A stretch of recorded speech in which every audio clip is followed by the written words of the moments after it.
چطور بچه ها اومدیم با یه ویدیو تاپ 5 دیگه برای مکانیک ها بازم. چطور یه سری گیم ها با مکانیک خودشون داستان میگن یا مکانیک هایی که دارن رو براش یک داستانی در آوردن. آقا کرکتر من میمیره تو بازی، خب این یک مکانیک بازی دیگه، میمیره. نمردن هم میتونه یک مکانیک انتخابی تو دیزاین بازی باشه که کرکتر تو نمیمیرد. خب چرا نمیمیرد؟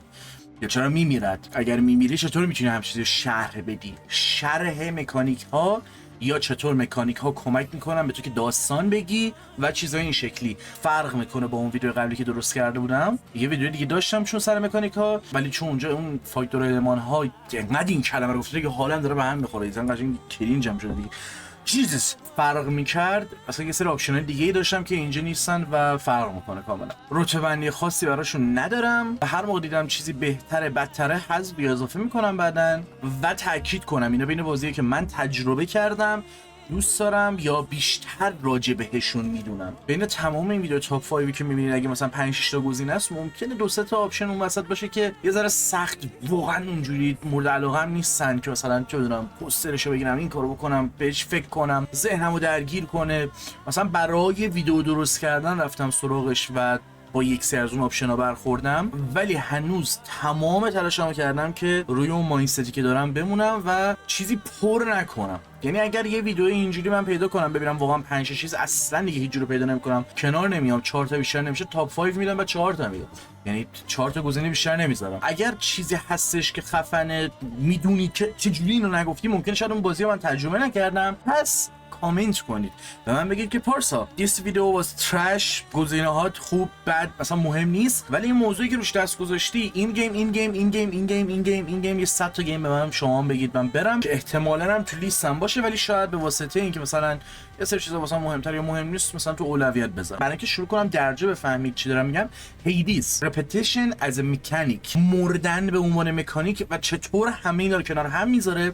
و تو میدونی که اصلا کل داستان حول محور تکرار این روند مسیر رو رفتن، مردن و دوباره مسیر رو رفتن ساخته شده و چقدر خوب همه چی نریتیو داره. یعنی تک تک مکانیکا بازی هر اتفاقی که تموم میکنی، اوکی گس وات، تموم میکنی 70 بار بازی رو میری. هوی اسپویلر به خاطر همین بهتون نمیگم، اصلا نیازی نداره هیدیس رو بزنی. از چطور خود هیدیس یا تو با این قضیه کنار میاید یا چه بهونه‌ای میچینه؟ من اینطوری بودم که دود 700 بار من این گیمو تمام کردم، چون هر رانش مثلا تو 5 6 دقیقه میتونید اسپید ران کنی، همچین چیزا ایمپرسیوی نیست. ولی خب این همه تمامش کردم، چه جوری تو هنوز دیالوگ داری؟ چه جوری هنوز داری داستان میچینی؟ واسه هر کاری که من میکنم، بازی کردن من خودش، پلی دادن من به تنهایی داره داستان تعریف میکنه. که البته توی این قضیه حالا به نظر یه بازی دیگه هست که بتونم بگم، ولی خب که سر همین چیزی که گفتم shout out to Into the Breach you playing the game. می مثل چی میمونه؟ شطرنجه. مثلا ما میگیم شطرنج، یه سری مک هست، یه سری ساختمون هست، یه سری سورس انرژی هست، یه سری اتفاقا میفته و تو باید مثلا تا اونجا که میشه دمیجی که قراره بخوری توسط الینا یا هر چی که هستن با اون مکایی که داری کنترل کنی. مکانیک هایی که چیزای مختلف دارن، حالا اون چس پیس اگه بگیم، یا یه سری اتفاقایی که میفته، یا همین که تو صرفا داری پلی میدی داستان تعریف میکنه. اینجوری که مثلا مثل چی مونه بگی اوکی سرباز 2 قدم به جلو رفت، بعد از اینکه سرباز 2 قدم به جلو رفت، حریف کمی فکر کرد چیکار میخواد بکنه. تو حرکت اول میخواد سرباز خودش رو جلو بفرسته و با اوپنینگ فلان میخواد این تاریخ رو تکرار کنه، یا میخواد با یک استراتژی جدید و عجیب و غریب شروع کنه. از 1 میلیارد تا احتمال هست با کدومش قراره جلو بریم. سرباز 3 قدم به جلو میاد، سرباز که داره فکر میکنه این هرچه حرکت ریسکی بود، من قراره برای چی فدا بشم، جونشو به دست پادشاهش میسپاره و خودش رو فدا میکنه. You get the idea. من این وقت رو گذاشتم این چیز کرینج و مزخرف رو تعریف کردم که الان اون آیدیا و اون چیزی که گیم هست رو متوجه شده باشید. به خاطر اینم این کار کردم که Into the Breach شاید خیلیاتون بازی نکرده باشید، ولی اگه بخوام بگم اون مکانیکاش صرف پلی دادن تو چطور داستان تعریف میکنه، دقیقا این شکلیه و به نظرم یه قشنگی توش هست، ولی دقیقا اون هدفم نیست. بر همین که یه حالت شات اوت توری توش گذاشتم. بستگی داره، شاید یه موقع دقیقا همون چیزی باشه که هدفمه. الان خودم متوجه میشم میگم اونقدر دقت نکردم، اونقدر افورت پشت این ویدیو نذاشتم که بگم you know میدونی من چقدر تحقیق کردم و دیدم که مکانیکس I had to learn some video game design. انقدر بازی کردم، انقدر ویدیو مختلف دیدم که 4 تا چیز بلدم که حالا الان فکر میکنم یه کاتگوری ساده بتونم در بیارم و اینجا بذارم، ممکنه حتی اشتباه کنم. ولی فلورنس مثلا یه مکانیک خیلی ساده داره. تو اینجوری که آقا من یه باکسیه اینو میخوام پر کنم، باید 3 تا قطعه پازل توش بذاری. مثلا پازل چقدر راحت میذاری، چقدر تیزه، چقدر این سخت کلمات این دو نفر یه جمله‌ای رو، یک حسی رو مثلا میتونه برسونه یا تکمیل میشه اون جمله، یه داستانی به تو میرسونه، دیالوگی نداره خب، ولی تو حس میکنی اصلا انگار داری میخونی چی به هم میگن. خیلی خوب این کار انجام میده. فلورنس قطعا یکی از آپشنامه. Any From Software game. من دیگه نمیدونم دیگه، یعنی اگه From Software نذارم چی بذارم. خود دیمین سولز به تنهایی انقدر ایمپرسیو توی این قضیه و انقدر اون چیزهای مختلف برای خودشون تعریف دارن. تمام داستان تو سوار میشه روی اون یه دونه هیلی که داری رو بلادبورن میخوری و انگار بهش هیچ اهمیتی نمیدی. توی بازی دیگه اهمیت توضیحی براش نیست که تو چرا هیل میشی. اینجا کل لورت همونه، یعنی یا چطور اون مکانیکی میاد یه داستانی رو برای خودش مجزا از اون داستان نوشته شده تعریف میکنه، ولی تو همون دنیا any From Software game just fucking peak you know. اصلا نمیشد این ویدیو رو من درست کنم و اشاره نکنم به این قضیه. جرنی like dude از سرعت کرکتر تو تا اینکه چطور جامپ میزنه،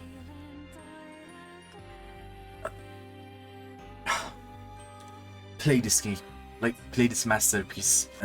و گفتم که من مثلا حتی این که من قبلا دسترسی به اینترنت نداشتم، رو پلی استیشن نمیتونستم آنلاین بازی کنم، آفلاین بازی کردم و رو پی سی دوباره رفتم یه پلیر دیگه دیدم با اون فانکشنالیتی بازی که مثلا این دایرکت مولتی پلیر باشه، آنلاین باشه، چه حس متفاوت و جذاب. انگار اصلا یه داستان دیگه انگار داشت تعریف شد. انگار من یک بار دیگه به اون مسیر برگشتم کنار بقیه، یک نفر دیگه اصلا تعریف کردم اینو. حالا نمیدونم دقیقاً تو کدوم ویدیو بود، باید پیدا کنم. امیدوارم تو یه ویدیو تعریف کرده باشم، تو استریم نبوده باشه که تو ذهنم فکر کنم ویدیوشو دادم یا توی یه ویدیو راجع به جرنی صحبت کردم دیگه. ولی جرنی اصلا نشه اشتباه نکردش. 2 تا شات اوت دارم. یه دونه شات اوت تو توماس واز لون خیلی خوبه. مثلا فرض کن چند تا شیپ داری، یکیش مستطیل، یکیش مربعه. تو بازی که میکنی همین 3 تا شیپ برای تو داستانی در رابطه با دپرشن میگن، به تو یه داستانی رو در رابطه با این میگن که چطور هر کسی به جای خودش به کار میاد و هر کسی جای خودشو داره. Dude, خیلی سمارت. یه شات اوت به نیر اتوماتا دارم، نوشتم چون تو فیوم نذاشتم به خاطر اینکه چون صفحه تموم نکردم، ولی همون قدری که پلی دادم ایمپرسیو بود. یعنی تو میخوای سیو بگیری، خب که من میخوام تلپورت کنم تو فضا، چجوری تلپورت میکنم تو فضا؟ نه تو تلپورت نمیکنی، مثلا تو یک دیتایی داری، یک مموری داری، اون مموریه وارد یک بدن دیگه میشه. حالا اگه درست یادم باشه، من گفتم دیگه چون کامل بازی نکردم جزء فیوم نیست، ولی تا همونجا که بازی کردم همون چیزایی که داشت همش ایمپرسیو بود. تو بودم که وای اصلا خیلی بازی جینیسه. نیر اتوماتا خیلی بازی جینیسیه. نیر قدیمی من نمیدونم، میدونم یه سری ایده داشته ولی خب نگرفت. یا دراگن کارد نمیدونم، اون رو هم از پلی بدم. so much games. اگه اشتباه نکنم تا الان 4 تا گفتم، پس فکر کنم مثلا که 6 تا آپشن اصلی گذاشتم. خب یکیشو میذارم تو شات اوت تو برید. هر کسی که بازی کرده میدونه چی میگم، ولی واسه کسایی که بازی نکردن خیلی ساده بدون اسپویل لول سطحیش رو میگم. یه مکانیک ریوایند داره، بازی برمیگرده عقب، تو هی میری جلو برمیگردونی عقب و یه سری چیزا رو کنترل میکنی تا یه سری پازل حل کنی برسی یه سری اتفاقا بیفته. لیدیس گیم. ولی واسه گزینه آخرم دیگه این دوتا رو من نمیگفتم. Any From Software game با این یکی، یعنی روانی میشدم که چطور من هم چیزی میستادم. Any Fumito Ueda games, Shadow of Colossus, Ico, Last Guardian, like drop another game. به خدا قشنگ میازاکی هم فکر کنم التماس اوئدا میکنه یه گیم دیگه، به خاطر اینکه یه مصاحبه اصلا رندوم فکت دارم میگم، یه ذره خیلی رندوم این بحث، ولی مثلا اینکه پرسیده بودن دوست داری با اوئدا همکاری کنی و گفته بود نه به هیچ وجه. اوئدا رو خیلی دوست دارم ولی دقیقاً همون طوری که اینجاها رو دارم از یه جا دیگه هفته که زده خودم اضافه میکنم به این حرفی که زده، ولی همونطوری که دوست ندارم سوپروایزر باشم به خاطر اینکه بیشتر با اون رول دایرکتور انگار نزدیکتر میشم و این اجازه رو نمیدم که کسی که داره رو بازی کار میکنه ویژن خودش رو داشته باشه و اونجوری که خودش میخواد دایرکت کنه و اونجوری دوست دارم عقب بکشم، ولی اگه کمکی بخوام کمک میکنم. میازاکی سر اوئدا هم همینطوری بوده که آقا اوئدا من ویژن خودش رو نمیخوام بهش دست بزنم. اصلا گیم اوئدا یه شکلیه که کانسپت هایی رو میسازه که فقط و فقط تو مدیوم گیم میتونن خودشون رو اکسپرس کنن و ما میتونیم احساسشون کنیم، متوجهشون بشیم، ازشون لذت ببریم. فوق العاده است اصلا گیم اوئدا. Oh my fucking god like با شبیه ساز میرید کنسول میخرید، من نمیدونم چیکار کنم. پلی بدید، اگه پلی ندارید پلی بدید. خود احمقم هنوز یکی از گیماشو کامل تمام نکردم، نمیگم خوبه هرچند اگه ویدیو اشغال تعیین اینا بیاد معلوم میشه، ولی خب چون بالاخره باید راجعش صحبت کنم. مگه اینکه allegations نه just you know I have to fade. اگه این سری ویدیو تاپ 5 رو ندیدید گفتم که دوست دارم بیشتر راجع به این چیزا صحبت کنم، هنری تر بررسی کنم فلان، ولی در تلاشم توی لول فانی باشه، توی لول فان، نه اینکه مثلا اصلا واسم خیلی واسم مهمه، خیلی واسم مهمه. منتها نمیخوام خیلی اوور آنالیز و بررسی و یه چیزی که فقط شما گوش بدید منم همینطوری بگم باشه. دوست دارم شما هم شرکت کنید، مثلا دوست دارم 4 تا چیزام شما بگید من بفهمم یا سراغشون برم. شما سلیقتون چیه؟ یه موقعی بحث وقتی حالت درسیه کتابی خودتون میشینی فقط گوش میدی دیگه چی میخوای بگی؟ و اینکه تو اون کتاب بیشتر خوندی بگی نه اینجا شما داری اشتباه میکنی و داری چرت و پرت میگی. آره این 5 تا لیستی بود که من داشتم: انی فرام سافت، هیدیز، فلورنس، جرنی، اوئدا. شاید بخوام بین مثلا بعضیش عوض کنم، بستگی داره، مثلا برید رو بازی کنم رو به اینجا باشم که مثلا شاید بخوام جای برید رو با فلورنس عوض کنم، یا نیر اتوماتور اگه تمام کنم جاشو با نمیدونم فوقامو کدوم عوض کنم. فلورنس خیلی چیزی که راحت توی این لیست حداقل راحت میره کنار. یه سری هاشم اگه مثلا میگم نذاشتم مثلا فلورنس رو انتخاب کردم، چون فلورنس من چند بار تمام کردم، برید رو فکر نمی‌کنم هنوز کامل تمام کرده باشم. توی این سری ویدیو تاپ 5 خیلی داره لو میره که چه گیمایی نصف نیمه ول کردم که آزارم میده. معمولا بهشون اشاره نمی‌کنم یا میگم نه نرفتم، چون واقعا ترجیح میدم بگم نه نرفتم. یعنی اصلا باورم اینه که من نرفتم. اگه من ول کردم نرفتم. نمیتونم 20 ساعت برم و ادعایی اینو داشته باشم که من اون گیم رو رفتم یا نظر عجیب و غریبی بدم. ولی خب همون قدی که بازی کردم یه سری مکانیکا، یه سری چیزا که الان به کارم میان تو این ویدیو خودشون نشون دادم و میتونم راجع بهشون صحبت کنم و خیلی قشنگ با یک سری چیزا کلا داستان تعریف کردن. مثال میزنم، اینکه با فایت با ورجیل تو دیویل 3 یا 5 سخت‌تر از هر فایت دیگه‌ایه، به نظرم فقط یه چیز گیم پلی نیست، داستانی رو هم برای خودش روایت میکنه. یا یه تاوری که تو نسخه 3 هست شما ازش میرید بالا، پارالل میشه این با تاور آف بابل بابل نمیشه، بابل احتمالاً. یک سازه‌ایه که انسان‌ها ساخته بودن که انقدر بره بالا تا به بهشت برسن. دقت کنید حالا توی این بازی دیویل میکر 3 شما به عنوان یک شیطان دارید از این ساختمون میرید بالا تا انگار به اون اسندنسی برسید. اوکی مکانیک نیست ها، این چیزی که تعریف کردم مکانیک نیست، یک سازه است، ولی خب چقدر قشنگ تو همین چیزی رو تعریف می‌کنی.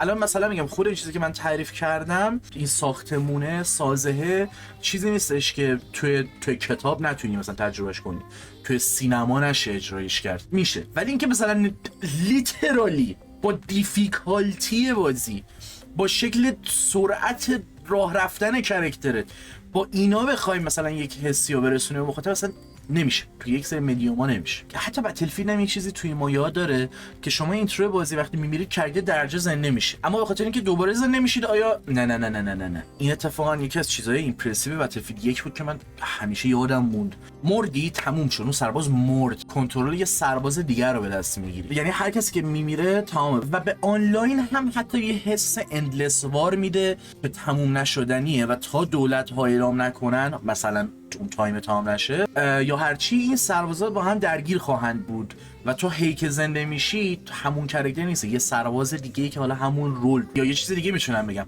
از اونجا که کنترلرها ویدیو گیم کنترلرز، ایکس باکس کنترل، پلی استیشن رو گیم دیزاین تاثیر دارن، یه چیزی مثل سولز حتی شکلی که دست تو میذاری رو کنترلر استفاده میکنه ازش و اونو به تصویر میکشه. شاید 4 تا چیزم اونطوری بخواد تعریف کنه که حالا دیوار 4م رو بشکونه، متا باشه، از یک چیز دیگه استفاده کنه اونو تو اثرش قرار بده یا اثرش رو به دنیای واقعی بیاره، حالا هر چی که کلا جذاب، قشنگه و بعضی موقع فقط از طریق این مدیوم شدنیه. بازم میسل کامند هم گیمی که از طریق پلی دادن و مکانیک به تو داستان میگه، میخواد که اوور آنالیز کنی، بیشتر بهش فکر کنی تا نسبت به چیزا یا کسایی که دیدی میگن that's not that deep bro، دیپ لور نداره این، no need to think that much. اونقدر اصلا دقیقاً این اثر از تو میخواد که بیشتر فکر کنی، دقیقاً نیاز داره به این قضیه، همونقدر دیپه. وقتی داستان پوشش میکنی، وقتی میبینی چقدر با هدف و با دقت چقدر چیزها فکر شدن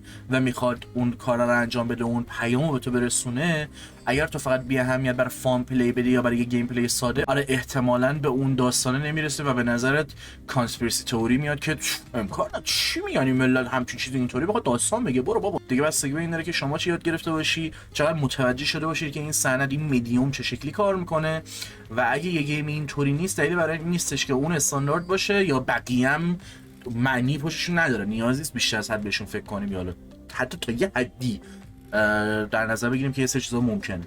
اصلا یه سری گیم ها هستن که میخوان شما یه سری حساتون رو کنار بذارید یا بهشون شدت بدید که تا بازی رو متوجه شید و شاید به عمد شما رو هول ندن به این سمت یا به یه شکل خاصی این کارو بکنن که تو هر گیم دیگه نرماله، پس اینجا چرا باید اون کارو بکنی که یهو یه سری چیزا رو متوجه بشید. به نظر من که چیز باحالی. حالا میسل کامند رو بازم بیشتر زیر اون رادارتون بذارید و یکم پیگیرش بشید. من خودم باید پلی بدم، فقط اون داستانش رو میدونستم که تونستم کمک بگیرم اینجا ازش استفاده کنم و راجع بهش صحبت کنم. وقتی یکی مثل آقای فراستی میاد گوه میخوره، خب من از رسانه‌های انتظار بیشتری دارم، ویجیاتو، هر رسانه‌ای، اسم نباید ببرم، البته نیازی نیست اسم ببرم، ولی خب اون رسانه‌هایی که پوشش خبری داشتن سر این قضیه در اون بخش اول و لیر اول قضیه هدفشون یعنی اوکی بود، نیت غیر بود، کار درستی کردن، ولی به نظرم مسیری که انتخاب کردن اشتباه بود. مثلا میاد میگه که 1950 تو فاینال فانتزی ما داستان عشق داشتیم، سیاه‌پوست داشتیم، تو سینما هنوز درگیر برده بودن تو ویدیو گیم ما 1920 با میسل کامندر یک نفر داستان جنگ میگه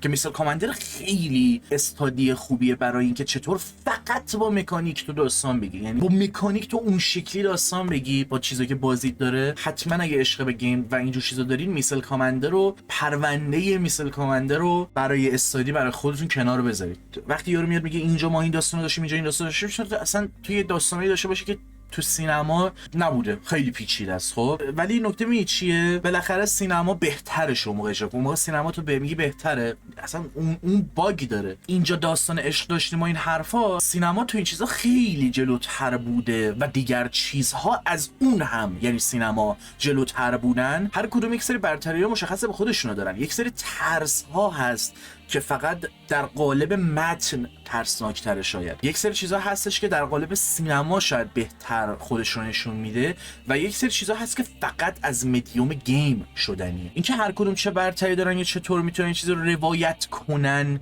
یا انجام بدن که مهمه و بعضی همونطور که محدودن و یک سری کار نمیتونن انجام بدن، بعضی مدیوم ها یک سری چیزا رو مختص به خودشون میکنن، اینجوری که آقا تو فقط تو ویدیو گیمه که این شکلی میتونی چیزی رو تجربه کنی، اصلا امکان نداره جور دیگه بتونی سراغ این بری. سینما نمیتونه همچین کاری برای تو بکنه، شاید بتونه همچین داستانی رو برات روایت کنه بهترش رو، شاید یک سری مثلا خب نمایشنامه از تئاتر از چه موزیک خودش میتونه داستان تعریف کنه برای تو، اون شکلی که روایت میکنه اصلا موزیک مثلا خوبی. یه سری جا فقط موزیکه که یک سری داستانا رو به شکل خودش و نوع خودش میتونه روایت کنه و تو نمیتونی اینو بگی نه من میتونم تو ویدیو گیم اینو داشته باشم، شاید بتونی داشته باشی ولی هنوز اجرای متفاوت.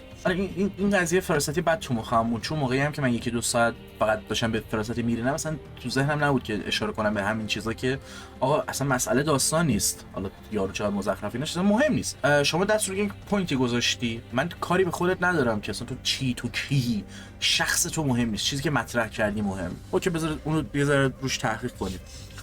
نه شما داری چرت میگی. یک سری چیزا هستش که فقط به خاطر اون شکلی که ویدیو گیم کار میکنه میتونی تجربه کنی. تو نمیتونی دسته بگیری دستت فیلم سینمایی ببینی و دکمه بزنی، اصلا نمیشه. تنها کاری که میکنه نهایتش صدای ویدیو رو مثلا بالا پایین میکنه یا پاز میکنه. این بحثا رو خیلی میشه پیچیده کرد، سمت‌های مختلفی میشه برد، ولی مهم نیست. نمیخوام از تاپیک ویدیو اونقدر فاصله بگیرم. من نمیدونم اینجور چیزا رو باید چند بار تکرار کنم و اینا. خودتون یاد چیزی افتادید، خودتون چیزی دوست دارید، حتما کامنت کنید، ممنون میشم. و همین، چیز دیگه نمیمونه. فقط میتونم بگم که واقعا من منتظر کامنتاتون هستم، یعنی کامنتاتون رو میخونم. اگه یه مکانیک به خصوصی توی گیمی هست که مثلا میدونید خیلی خفنه، خیلی دوستش دارید، اگه هیوی اسپویلر بزنید. حالا شاید من خودم نخوام بخونم، شاید بقیه نخوام بخونم. دمتون گرم که تماشا کردید و شب و روزگار خوش.